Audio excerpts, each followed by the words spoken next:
Minasan, konnichiwa. Welcome to this video.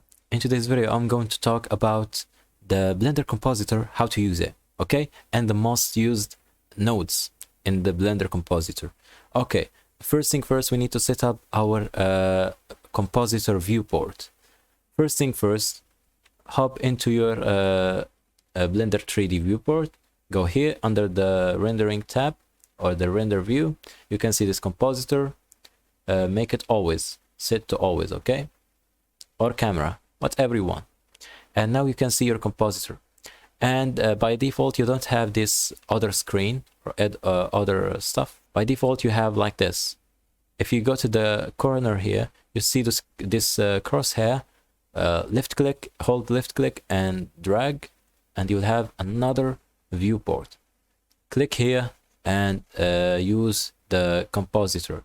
Shift F3. You can click Shift F3 to open it, and click N to close this N menu, and we have compositor, and it is working, and it is causing crashing on my OBS studio because my CPU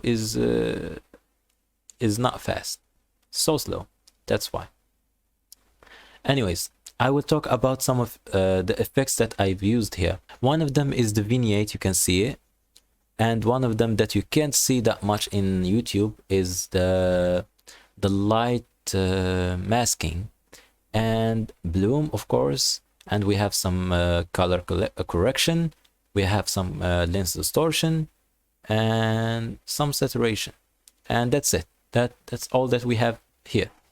So let's start with our first node, which is the sharpness node, diamond sharpen. It's under the Shift A, filter, and you will find it like this. You have so many effects. One of them soften, box sharpen, diamond sharpen.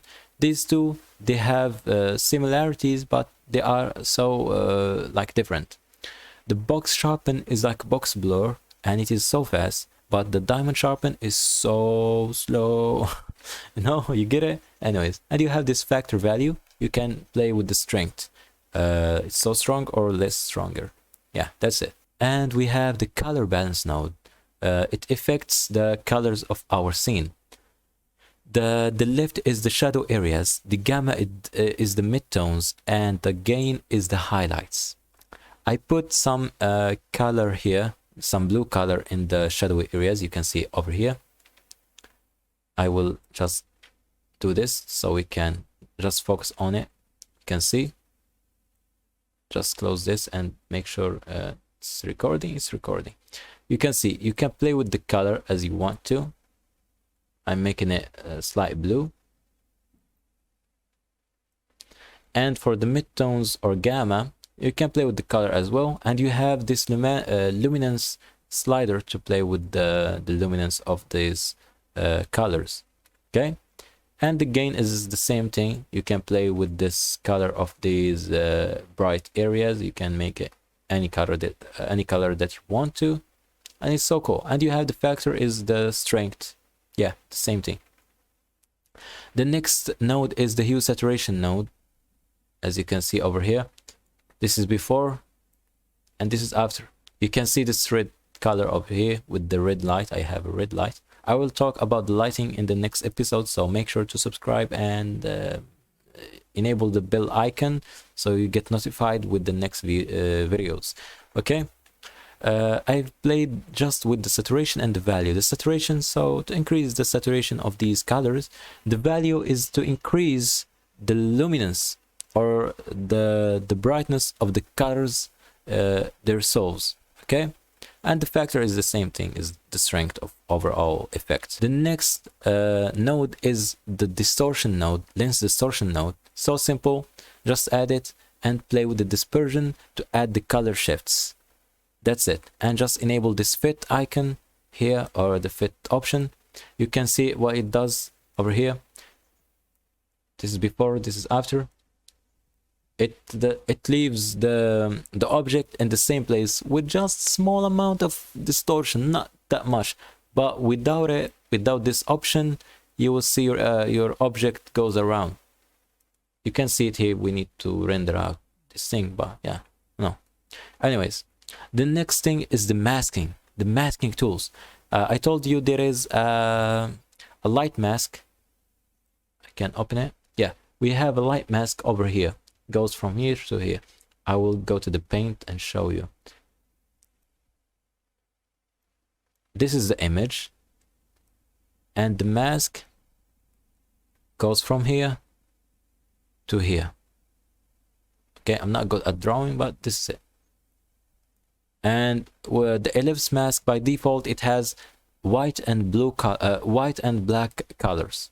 Okay, we need the blacks to be outside and the whites to be inside. So the blacks, we can see nothing, but white, we can see what's under the mask. Okay, but it's so sharp, that's why I've used a node called blur node. You can see it under filter, or yeah, filter, blur, and you can see the blur nodes.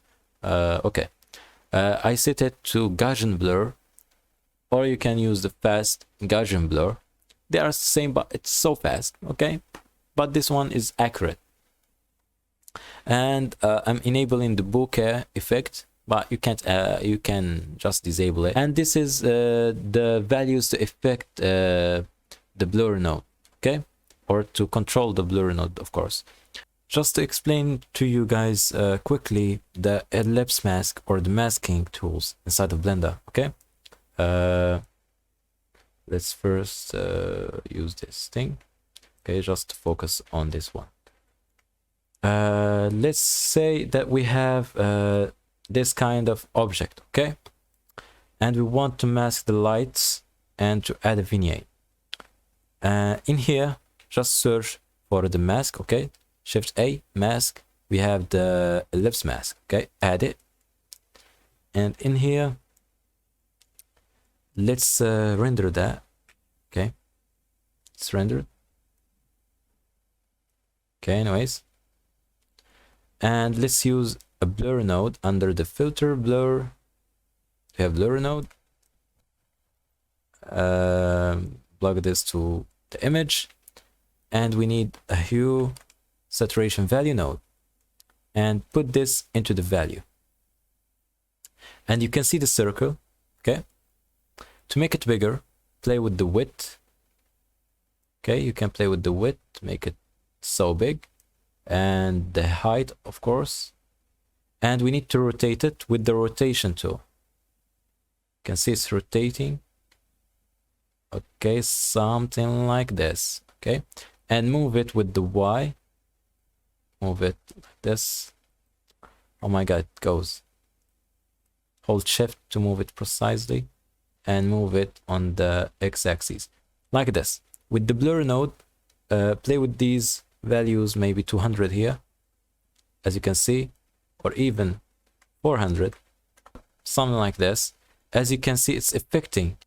And play with the factor as well here for the overall effect. Yeah, you get it like this, you can see. And to add the vignette is the same thing, but with mix color. Okay, mix color node sets to multiply, and the same setup over here, Shift D, with an invert color. And while you are selecting this one, click on the backspace on your keyboard to reset everything to the default. Plug this to the color and this thing to this factor, and make sure to make this thing like a gray color or anything that you want. Maybe I will make it slightly darker to demonstrate this for you, and maybe you will see it right now. You can see it, definitely you can see it, but we need here to play with this thing. Maybe open the end menu, and yep, we can see over here. Just play with the width a little bit to make wide. Yeah, just wide. Maybe this thing 100. Yep, you can see it. And maybe move this thing over here so it's in the center, maybe slightly over here, and make it bigger and wider.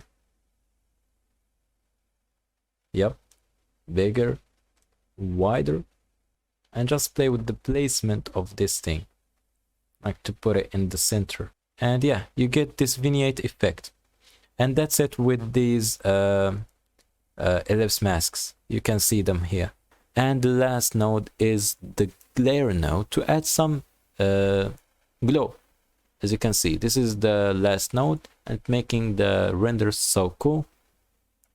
And I will show you a cool effect or a cool node, which is the split viewer node. I like it so much. Split viewer node. Okay, you might see it over here, the viewer.